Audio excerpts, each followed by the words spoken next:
Well, thank you everyone for joining us tonight for another Tell Me About It Tuesday. Tonight we have Dr. Chris Osburn from NC State to talk a little bit about the dark and stormy decade and storm-driven pollution in the Neuse.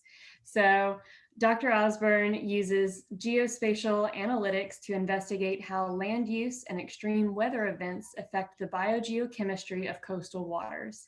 He develops algorithms and modeling approaches to relate the chemistry of natural waters to their optical properties to study the fluxes and cycling of carbon and nutrients between the land and ocean through rivers and estuaries. Other interests include investigating the influence of land use and global change on carbon cycles in the lakes. So all of that in big fancy words to say he's a really smart guy. And I'm so glad that he's agreed to join us tonight because myself, some of my sampling is actually a partnership with Dr. Osburn. So I love getting to talk to him and learn more about the work that he does because so much of it is very much over my head, and I'm looking forward to learning just like y'all tonight. So, Chris, it's all yours. Thank you, Katie. For that introduction. It's really nice to be able to speak to everybody this evening and to tell you a little bit about the research that we've done in collaboration with Sound Rivers over the past 10 years or so. Hence the title, it was a dark and stormy decade. So we're going to talk about storm-driven pollution in the Neuse. And before I get started, I need to acknowledge some of the funding sources in addition to collaborations and contracts with a variety of people. You can see here just some of the federal and state agencies that have funded this work. And then also the list of folks that I collaborate with on various aspects of this research. Just point out Jacob Rudolph, a PhD student of mine, is a big part of that. Hans Perl is a name that I'm sure you all know, as well as Nathan Hall and some others here. So like everything, it's a team effort. So just kind of to give you a big overview of where we're kind of going tonight and what part of my aim is with presenting some of this research is that extreme weather events such as hurricanes is what they're doing is they're flushing our coastal watersheds of natural and contaminant organic matter. And so this dichotomy of what these storms do in terms of how they reorganize and change the ecosystems that receive the runoff is really a big focus of an active area of research in coastal biogeochemistry and ecosystem science. And part of that is because the coastal waters are receiving reactive organic matter and nutrients. So it's not just all pollution, but some of the natural material itself is reactive. And so we've got this, I think after Hurricane Katrina, it was called a toxic gumbo of material that accumulates in coastal waters and in floodwaters. And so tracking all of this, the multiple sources that make this up is a challenge. And so what we've done is we've used a chemical process called fluorescence that we can use to track and disentangle some of these sources. And we call this FluorMod. So I'll talk a little bit about that. But then on the back end, it's not just tracing out the sources, it's looking at their reactivity. And so I'll speak a little bit about how the reactivity of different types of organic pollution are influencing coastal waters and what we've learned about that from studying the Neuse. So these events, just to give you some context so we're all on the same page, here's just some examples of what happens. This is really something where these events are impacting coastal communities and they inhibit the effects of them as far as storms and pollution. They inhibit resiliency, and you can see that as pictures here from Hurricane Harvey in Texas, flooding there, flooding in New Bern after Hurricane Florence. And then this public health issue that I'm showing here, this is from a paper by Couliet and Noble. And this is showing an increase in fecal coliforms and Enterococcus. And what these tell us is that there's stuff in the floodwaters, not just the natural organic matter. So over time, what's happening is that the number of these storms are increasing, and there's an increase in the frequency of intense storms and heavy precipitation, and this is causing extreme flooding. So you can imagine what happens is that it turns out North Carolina is a great place to study this because it's a hot spot. So there's an increase in the number of these storm strikes, as well as an increase in the amount of water that's being flushed through these coastal ecosystems. So where can we start viewing this? Well, one place is with, images we see here of the effects after flooding. But what I do is I use a lot of satellite imagery to kind of give me a sense for what's happening. And so one place where I start viewing this is with a picture, and you may have seen this image. This is after Hurricane Florence in 2018. Yellow star here is Morehead City. Here's the central feature of our story, the Neuse River, in its estuarine reach, flowing into Pamlico Sound. What you can see here is that there's a lot of this dark material that's coming in. You can see it flowing out of the sounds down to the south of the Neuse into the coastal ocean, as well as kind of filling up Pamlico Sound. And so that dark stuff, we call this Cdom, for colored or chromophoric dissolved organic matter, and it's browning our coastal waters. And the brown comes from land, comes from wetlands and uplands, but it also contains materials that we're going to be concerned about, and I'll get to that in a second. My research is actually looking at that color and using the chemistry behind the color to tell us something about how coastal water quality and coastal carbon and nutrient cycles are occurring. So we use a number of different techniques to do this, and I'll talk a little bit about how we do it. So our study site just doesn't include the estuary. It also includes reaching up almost all the way to Raleigh. And it includes really a whole watershed approach. And we do this in collaboration with with Hans Perl's group down at UNC's Institute of Marine Sciences. And it'll probably be no surprise to folks, but looking at the receiving end of all of this activity, the Pamlico Sound, it's the second largest estuary in the nation behind the Chesapeake Bay. It's a hugely important Southeast US fishery. One thing for the scientist is it's advantageous because the residence time, which means the time that water spends trapped behind the barrier islands here, is long enough that we can actually go out and observe what's been going on. So this is a little bit how we do it. Folks down at the coast do a lot of the boats sampling. Being up in Raleigh, we tend to take care of the main part of the river and do a lot of bridge sampling, so on and so forth. We combine our efforts and work together. Now, the Cdom's gotten a bad rap in the news, especially after Hurricane Florence. And I have to get on my soapbox here and tell you that these headlines and these articles that you can see are entirely misleading. Okay, they're entirely misleading. And here's why. What they're showing are plumes of Cdom that largely come from wetlands. Okay, largely come from wetlands that are getting flooded and just blown out. And all of that material is being flushed into these coastal waters. Filling up the sounds and spilling out into the coastal ocean here. And so it's entirely misleading to say that polluted rivers are dumping into the Carolina coast and that pollution from Hurricane Florence is so bad you can see it from space. You can't see the pollution. Now the pollution's inside there, but you can't see that. What you're seeing is the Cdom. And Cdom is just a natural process. It is something that happens everywhere in every aquatic ecosystem. And so I take issue with characterizing that way because Cdom's a fraction of the total organic matter that we find in every natural system.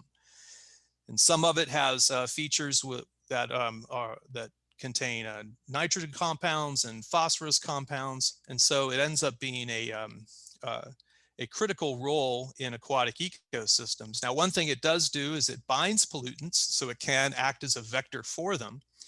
And metals and things like that. And then in the other part of my work, aside from water quality, looking at carbon cycling, it has this role where it can be a feedback loop into carbon dioxide. So it's not pollution, it's largely coming from wetlands, but it is advantageous in the sense that it's reactive and we can use it as a tracer, okay? We can use it as a tracer. So what I want to do now is direct us to thinking about organic nitrogen as a component of that Cdom and as a substance that can be detected using a process called fluorescence. And we're focusing on organic nitrogen because if you look at changes over time, so this is time down here on the bottom, and this is a change in the total nitrogen, the relative load of nitrogen. In the Neuse River, this is looking at Kenston. One of the things that we've seen is that there's been an increase in this, this total Keldol nitrogen, which is the chemical way we measure organic nitrogen and ammonium. And the process has shown us that this has increased over time. And so trying to figure out the source of this is important because a very large fraction of the organic or of the total nitrogen in the Neuse River Basin is in that organic form. So organic nitrogen comes from natural sources, like I was just saying. It's plant material that dies and gets turned over by microorganisms and bacteria and fungi. It gets turned into these this polyphenolic mess, which basically means that you've got these complex molecules, some which contain nitrogen that color the water. And this stuff, again, is just sort of blown out of the landscape into our coastal water, rivers and coastal waters after extreme events. Now, here's the other part of the story. Dissolved organic nitrogen, about 20% of the total, is from these anthropogenic sources. So things like hog lagoons and street runoff. And I don't have a good picture of it, but poultry litter. And we're going to see that poultry litter is a main thing of concern here based on some of the results that we've seen from our modeling. Wastewater treatment plant effluent is another source that is a concern because it's not a source of pollution per se, but it is biologically reactive. And so it's an anthropogenic source and something else that we need to be concerned with. So what about all these different sources? How can we look at them and pull them apart? Well, our solution was to come up with a fluorescence-based model of these sources called FluorMod. Here's the publication. If you're interested in looking at it, that describes this model.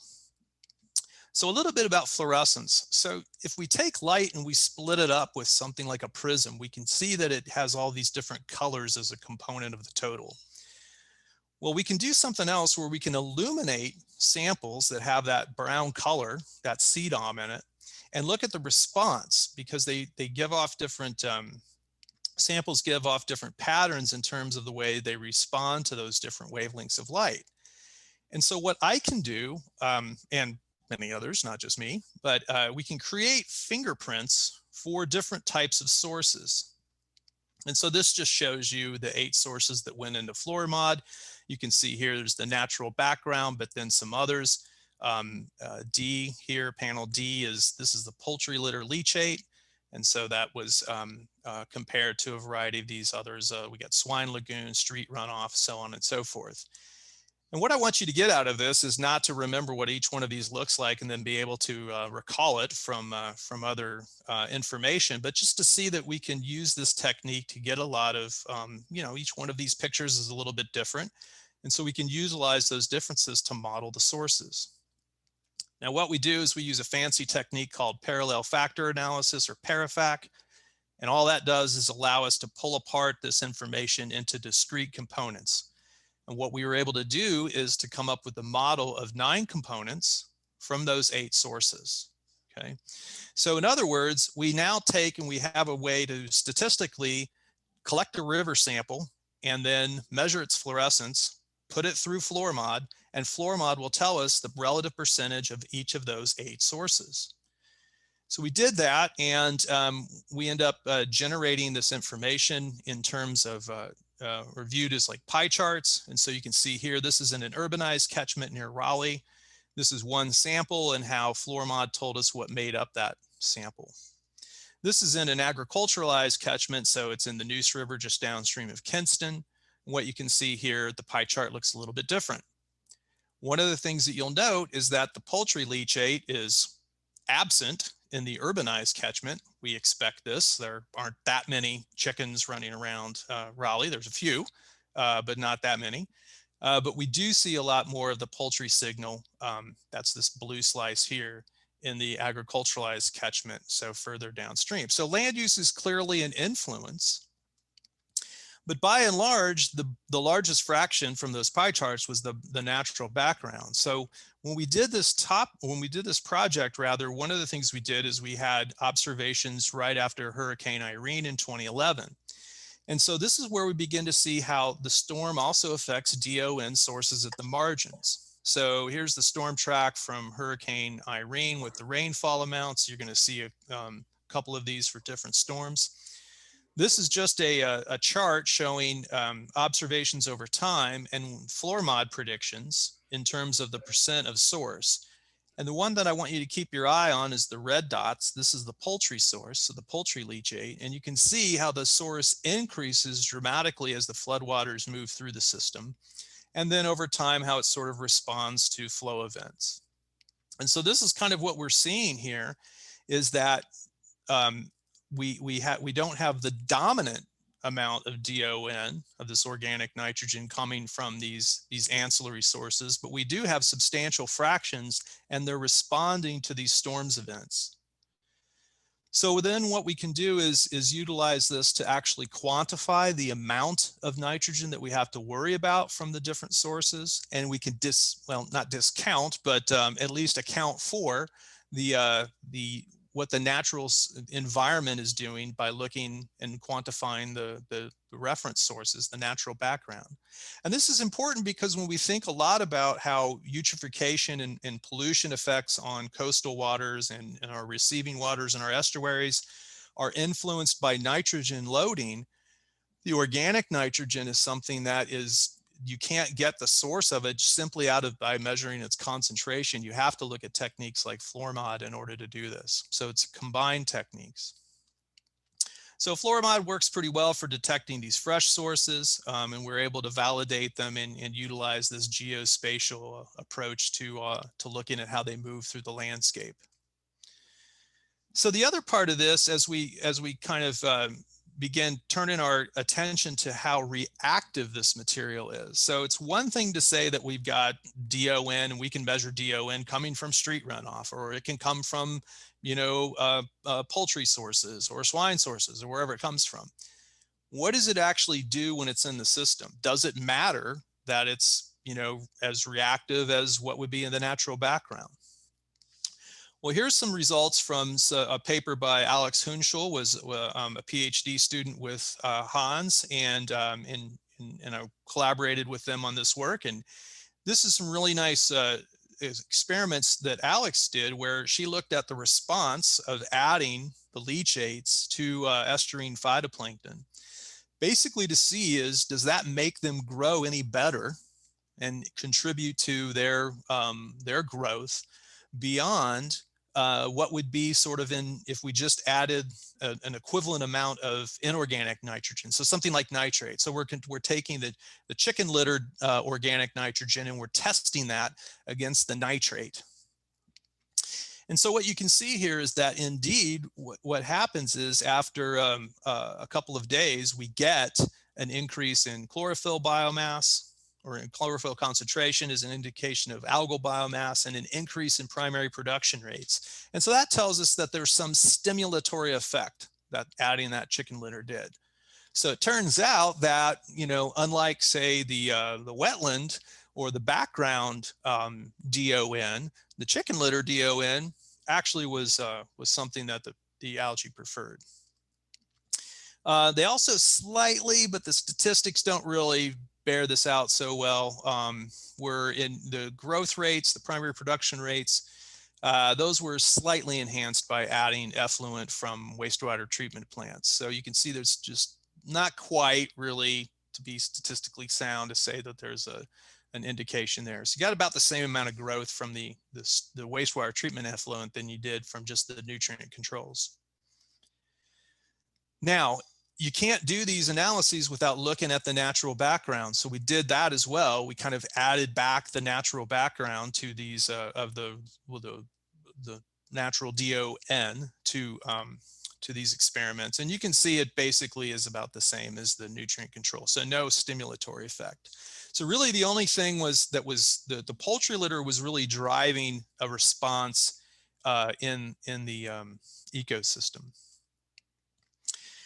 So it turns out we start seeing this kind of dichotomy where we have this, the storm pulse comes through, and these plots here, what you're looking at is, this is time on the x-axis, and this is river discharge at Fort Barnwell. So you can see the obvious pulse here in river discharge after Hurricane Matthew came through where the black line is. As we see at first, an increase in the organic matter that's flushed into the system, and then at some time later, throughout the estuary, what we see is an increase in chlorophyll. So we see this kind of plankton boom, if you like, that's really an algal bloom that occurs after these storms. So these storms are sort of triggering an alteration of how the ecosystem operates and responds. And it's a real cause of concern for a number of different reasons. In addition to not just the material that's being delivered and the pollutants that are coming along for the ride, but then how reactive they are in the estuary. And so Hans put together this paper recently where we compiled a number of different events from his monitoring program, and sees this is a pretty common pattern that tends to happen after these major storm events. So the storms are delivering nutrients, they're delivering organic matter, and they're causing these responses that we see in the estuary. So Hurricane Matthew was another storm where we started looking at these processes and trying to see how the ecosystem responds. And what we found there was something that my student Jacob was able to model, is that it's very important when the landscape floods that we connect wetlands and swamps and the like that are in the landscape but not really connected to the main channel of the river. What these floodwaters do is they sort of blow out those regions as well. So you've got a flush that's moving material that's stored in the landscape, both in wetlands, in agricultural and urbanized landscapes. All of this is moving into the coastal waters.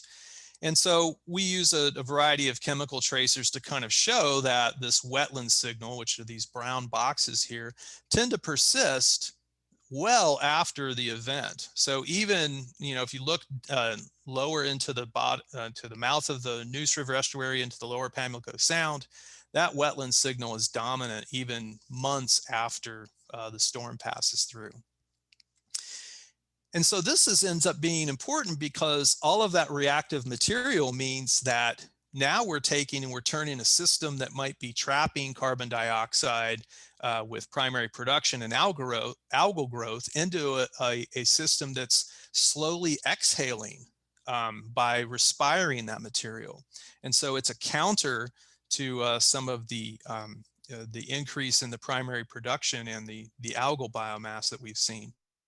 So it turns out that these storms and in coastal systems like the Neuse estuary and Pamlico Sound end up being very biogeochemically dynamic systems that are quite important for regional climate or regional carbon cycling, as well as the discrete system effects that suffer from changes to their water quality. Hurricane Florence, the same kind of story. This is some data that was collected by Ryan Pearl from my department at NC State. And the same kind of thing, we have high rates of bacterial carbon respiration that occurs from the delivery of this organic nitrogen and some of these other substances. And that compares pretty well to what we see in terms of the pattern of response and this kind of lingering effect after the storm passes through. So I've shown you a lot of changes related to looking at these different sources. Now, Hurricane Dorian also tells us an interesting story in that we see this pulse of, in this case, first of this wetland carbon, but then we see an increase in the fraction, again, at the margins of the poultry litter signal. And so you can imagine as these landscapes flood and the degree to which they flood and the areas that the water comes in contact with, that's going to steep this the stored organics, kind of like how we brew a tea, like to think of that analogy, and have this changes to this material rush into our coastal waters. And so another thing that we found, that during that time we had that that flush of this uh, of this material at the margins, we saw an increase in the dissolved inorganic phosphorus. So not just nitrogen, but also phosphorus. And consequently, this was a very interesting response that we saw in terms of Dorian. A real decrease in the dissolved oxygen concentration, such that it kept it at very low saturation levels in the river itself, which was sort of surprising to us. And so those are the effects on water quality that we saw from Hurricane Dorian. You know, again, a shift to these marginal sources as an increase that Florimod told us, and then looking at adding phosphorus and also causing this low oxygen. So I'm going to wrap up here and then be happy to chat a little bit more about this with everyone, and just kind of throw out here that these extreme events represented by these episodic acute pulses of material, remember that these are all happening now at a greater frequency. Okay, so they're getting more frequent and more intense during a time which our coastal systems are undergoing these gradual and chronic processes of eutrophication. Linked to that is hypoxia and even acidification. So we're worrying about some of our coastal systems and estuaries becoming more acidic, especially in the bottom waters. They're getting warmer. And then from the other side, you've got sea level rise kind of coming in. And so all these together are creating this interesting time to be studying these systems, but also real concerns for the resiliency of coastal communities.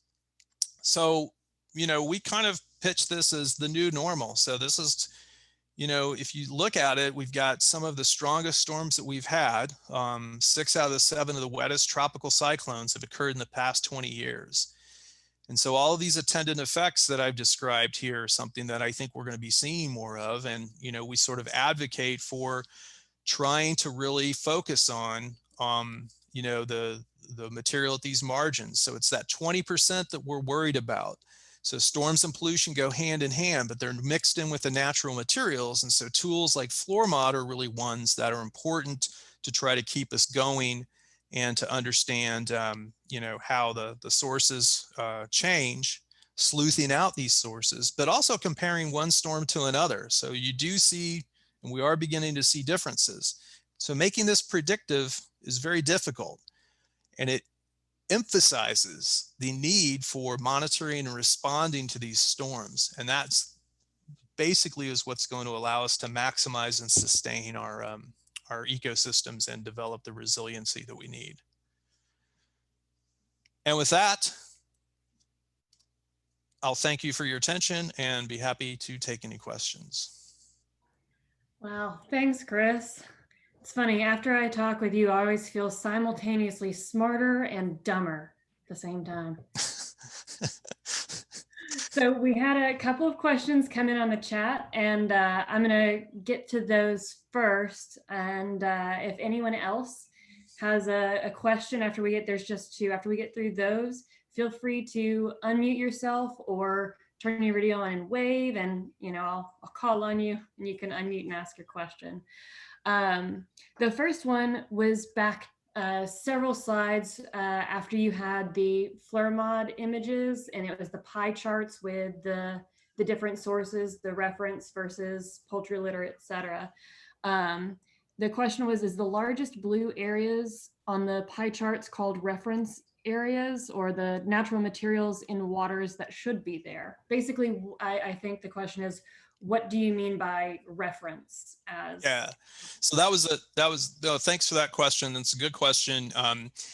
The answer is yes. The reference was a term we used to describe the natural background, and a little bit of history behind that. We had to use that. Natural background was not something that DEQ liked to hear. They wanted to know something more discrete, and so those were sources that were from a reference that would be these outstanding source waters that we used. So some system that was assessed at being absent of any of these other sources that were in the model. Gotcha. The second question is, do our waterways actually need periodic storms to flush the wetland systems to keep them balanced / healthy? That's a good question. That is a good question. If you study ecosystems, you do come up with the sense that there's a homeostasis, which is systems, these natural systems do attain states of equilibrium. Part of the process of establishing an equilibrium is probably a periodic flushing from the landscape. So I would say that probably is something that should happen, or better, is something that does happen, and periodically, this is going to happen. It all becomes a question of frequency and how fast things are changing. And this is something that we know with the accumulation of CO2 in the atmosphere.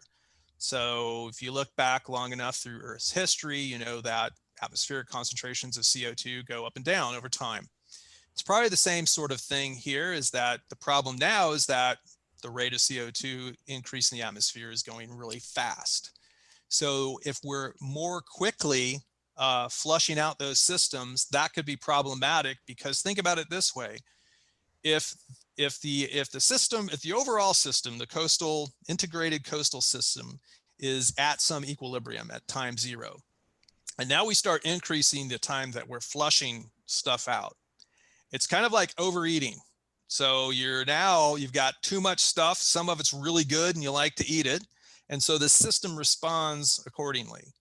And so that's where the problems then occur. That's kind of like the analogy I use when I tell people that nutrient pollution is the big problem for the Neuse, because it doesn't make any sense. Nutrients are a good thing, but then, there's the too much of a good thing is a bad thing. Broccoli is great for you, but after a certain point, it's doing you more harm than good. Exactly. Catherine has a great question too. What would you say are some of the potential policy implications of your research? The policy implications, that is a great question. The policy implications are, we do not do a good enough job of controlling nutrients that come into our receiving waters. And it's a common problem, and it's a very difficult problem. But engineering solutions and policies that are directed towards that probably aren't going to work. There are numerous examples of why they don't, and where they don't.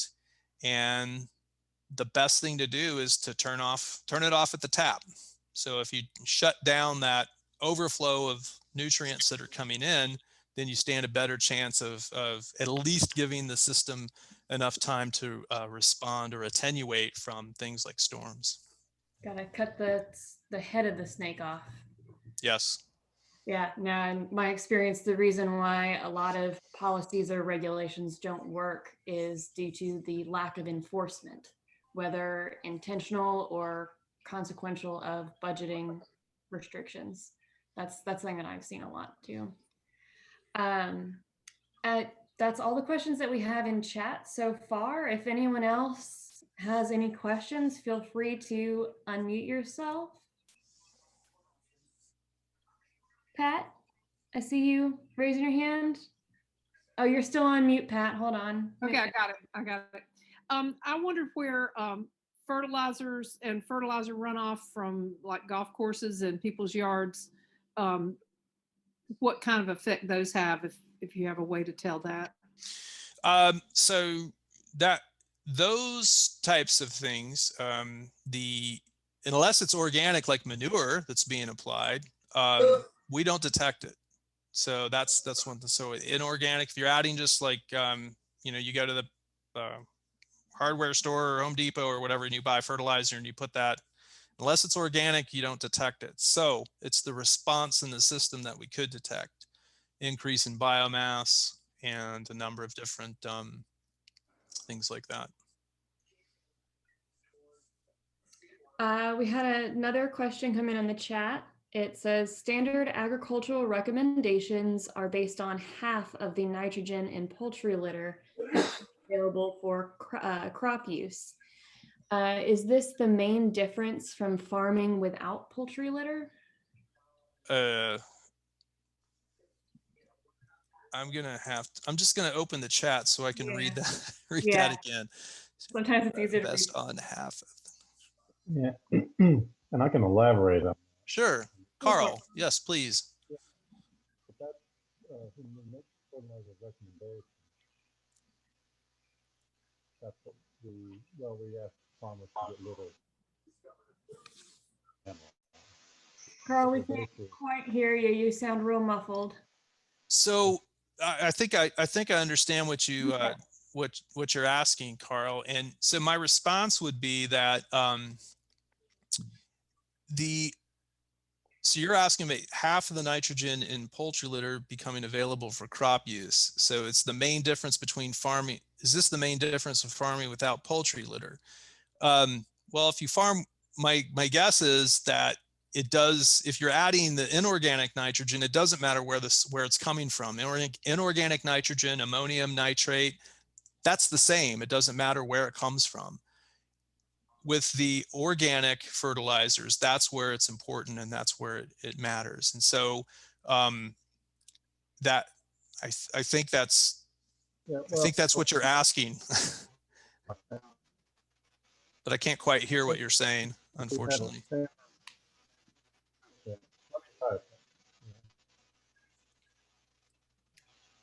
basically, the standard addition would be twice as much nitrogen if it were a poultry litter and if it were fertilizing the mineral.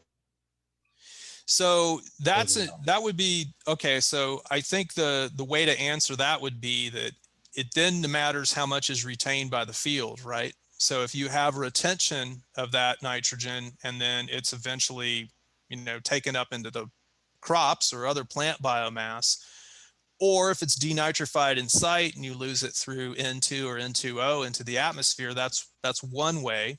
But if you're saturating the field with nitrogen, then yeah, you're going to lose some of it into receiving waters, into streams and river networks and all that. One of the things that we've seen, and we've been doing some work on a farm near Lillington, is that a lot of these signals very rapidly get changed. And so part of the limitations of FloorMod is that if you have kind of the base flow, low flow conditions, the resonance time, even on the landscape into small streams and then into larger, by the time we get to see it at, say, Kinston and all that, or even Fort Barnwell,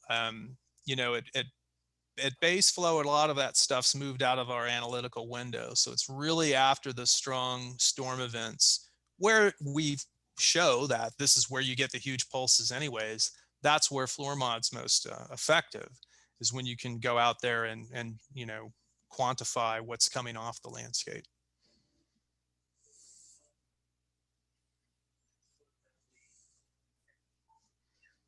Does anyone else have any questions?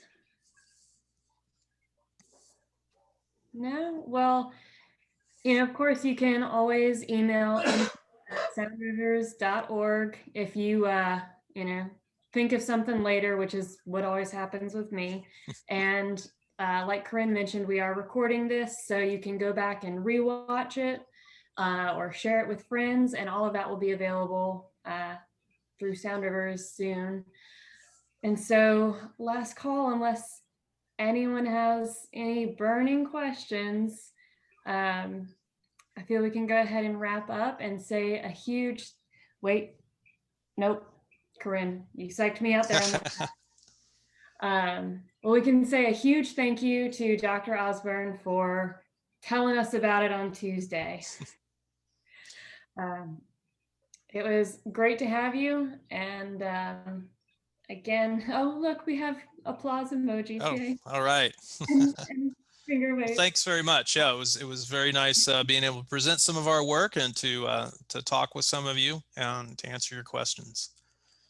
All right. Well, thank you again. And thank you to all of you who were able to join us tonight. It's so wonderful to see and hear from y'all as always. And a quick reminder that it is April and we are doing our April match. So all donations are matched up to what amount, Corinne? Takes me a long time to unmute now. My mouse is all the way over. Yes, we have generous donors matching all gifts up to $25,000 in April. We are about halfway to our $25,000 matching goal right now, coincidentally halfway through the month. So if you're interested in joining as a member, you're not already a member, thank you. I see some of our current members on here, so thanks so much to y'all for being current members. If you're not a current member, consider joining at soundrivers.org. So, yep, all these donations go a long, long way. Thankfully, we're able to do some of our work, like the partnership with Dr. Osburn, through some grant funding, but the majority is from our generous donors and members. Thank you to all our members. Thank you just to our supporters. And y'all have a great Tuesday. We'll see you back for another Tell Me About It Tuesday in May. Bye. Thank you.